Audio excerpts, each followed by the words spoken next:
you, Alvaro, for talking to us and for Beth for doing the interview. Sorry if there were any audio difficulties in hearing that. And I am joined by our next candidate for the role of USU President, Josh Mackenzie. Thank you for being here.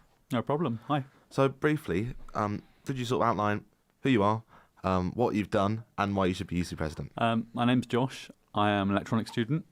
I'm currently one of the trustees of USU, which means I'm on the... We're on air, Che.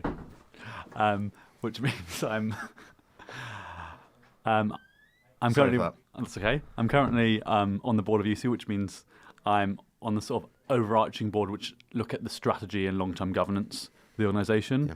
Last year, I was policy coordinator for the organisation, which means that I sort of coordinated student policy and how it was submitted and developed. And throughout both of those two roles, I think there have been plenty of issues that I have tried to solve with the union that I haven't really been able to do with the power I've had in those roles. And as president, I would like to solve a lot of those, bring in a lot more accountability, put a lot more student power put a lot more power into student hands and student representation a lot more at the forefront of what the union does. And I want to touch very briefly on some of that record. So as policy coordinator, there was a couple of times where the policy process was suspended because of what was seen to be conflicts of interest between your role in York Vision and student newspaper and your role as policy coordinator. If you weren't able to deliver the policy process then, why should we be able to deliver it now? So one, they're very different roles, being president and being policy coordinator. The policy process was suspended because the president at the time, Alex, felt that I couldn't hold both roles at the time. I ended up resigning from Vision and continuing as policy coordinator. The things I'm promising in my manifesto realistically couldn't go through a policy process. The policy process ultimately doesn't have the power to fundamentally change the union, which is one of the big issues I had with it, and one of the reasons that we're currently in the middle of a policy review, the results of which will be out sometime later this term or early next term.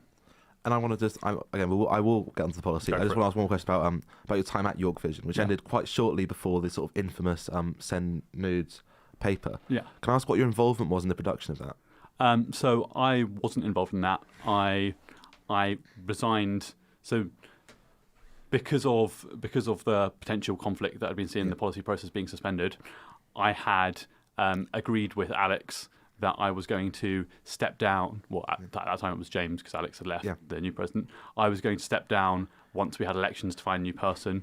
We had the elections, and then after the election they published a new edition, which I wasn't involved with, which was the infamous edition. Well, as soon as you left, isn't it? Yeah. I want to ask, let's move on to sort of the plans. You've got a lot of plans about on commercial services. Yes. And could you outline sort of why that's an issue that you've decided to focus on in your manifesto and what you want to do? Commercial services at the moment, it's somewhat separate from the charity, the main body of USU, in that it's a subsidiary fully owned by USU, but there's almost no student control. And we are fundamentally a students' union. We're there to represent students, to promote student interests, and the student control of commercial services is non-existent. Decisions are made in an opaque way which isn't communicated to anyone. If you want anything done as a student or as the student body, if you want anything changed about commercial services, about our venues, about anything else, there's no way you can go, we're students, we want this to happen, because the decisions aren't made by students or by people accountable to students. And the venues, I mean, we've got 6 venues on campus, 7 if you include the Jack Leon's bar. They're how a large majority of students interact with USU on a daily basis. People go to Courtyard, people go to Glass House, people go to Time Warp, people go to Marmite, people will go to the lounge and host events there, people will go to the kitchen. They're a key integral part of student life. Yeah, and I want to beyond sort of the governance structure changes, I want to talk about a couple of specific plans. And one of them is to extend order by app to food and to all campus venues, and to have it ordered to table. Yeah. When I was sort of preparing for this, we spent I went down to a couple of bars and asked them what would it take to do this, and their answers ranged from it's possible we need more staff in Courtyard to it's absolutely impossible, I don't see how we can do it in V-Bar. How can you overcome those logistical hurdles? So initially when Order by App was proposed as a concept, the initial plan was to have a full rollout eventually and start with a slow build, starting with a test in Courtyard. That's now been somewhat scaled back. I think it's an issue with, one, logistical priorities. and management within commercial services going, there are other things we should be spending time on. And yeah, I agree. We would need more staff. We can hire more staff. Yeah. We have the budgets. Every student we hire is another student that we're giving a job to. In terms of V-Bar, I mean, we wouldn't get food in V-Bar because V-Bar doesn't have a kitchen. Yeah. But in terms of delivering drinks to a table, that's not a logistical issue that can't be overcome. But I suppose there's that combined with the student saving menu. You want to sort of reduce prices generally in student bars. How can you protect the funding that comes from UCCS to activities, to student groups? How can you maintain that level of funding while also cutting prices and increasing costs? So I'm not saying we should get rid of the current menus. Yeah. I'm saying that we should introduce an additional menu that is largely cost price. And the idea behind this would be you still have your standard courtyard nachos, your curry at Glasshouse. But if you want a meal, which is you just want somewhere to eat on campus that's cheap, because at the moment you can't get cheap food on campus anywhere. Like if you go to college dining, it's like £7 for a meal. And like it doesn't cost that to produce it. And I mean, our current margins on stuff are quite high. Also, in terms of like my other policy about student Saturdays, we might come on to it, clubs make a lot of money. And a lot of the money that we get from club nights is not going to us. It's going to York parties, or it's going to Salvos or CUDA or Revs. If we have a venue that's coming from us, that brings an additional funding stream. Yeah. And I'll move on to student Saturdays because we are going towards the end. But it's one of the things that jumps out to me. You've mentioned it. Activities also mentioned it earlier. I'm on the James College committee, and we run for freshers. We run a club night in the RKC, but we looked at it for a freshers fair, and it was impossible because it costs literally thousands of pounds to set up the RKC as a club. So we did this when I was on Halifax's committee. We had the Hoosiers there, and that also cost thousands of pounds. At the moment, it costs about £5,000 to get it out for a night.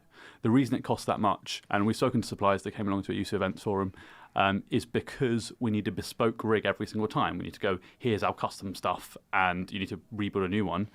We've spoken to them, and they said that if you had a regular night that was just a standard thing, we put it together once, and then every time we just pick up the rig and bring it in, that would considerably lower the costs, like shave off the vast majority of it. And then also, if that's still too much, we could invest somewhat in the infrastructure, like small things like plug sockets for speakers and stuff like that in the RKC. Wouldn't be a major cost and would largely reduce burden. And I want to sort of one point that you mentioned that it'll work with Platinum Cards and Blackbirds as existing. Is it replacing a current student night? Is it supplementing for free for Platinum Card holders, or is it increasing the price of Platinum Cards? So I would say it's not increasing the price, just an additional night. Rather than having 4 nights a week, we'd have 5 nights a week. As it stands, there is a massive profit margin on Platinum Cards. A lot of that doesn't go to us; it goes to your parties. But the quantity of Platinum Cards is sufficiently low that providing free entry to an additional night for that amount of people is going to make a negligible difference. Like I say, a lot of that profit does go to York parties, to an outside provider. How do you either get some of that profit for USU, so you can fund like you say, there's a considerable upfront expense you would need to refit the RKC, or how do you sort of, negotiate with York parties to create that change? So it's worth noting USU does have literally hundreds of thousands of pounds in reserves. Our reserves are, this is all public information, it's in our accounts, which obviously no one reads, but our reserves are considerably higher than they need to be, because the way we've done it is we've gone, what's the minimum cost that we could need if we need to roll up contracts when we if USU dissolves, and then what's the maximum cost that could be, and gone far, far to the higher end. And realistically, if USU folded, the university is liable, and so USU's not going to fold, but just one more question on UCSS, because we are coming towards time. With the student saver menu, is it possible within the fixed prices that the NUS sets as its collective bargaining prices to offer this new cost price menu?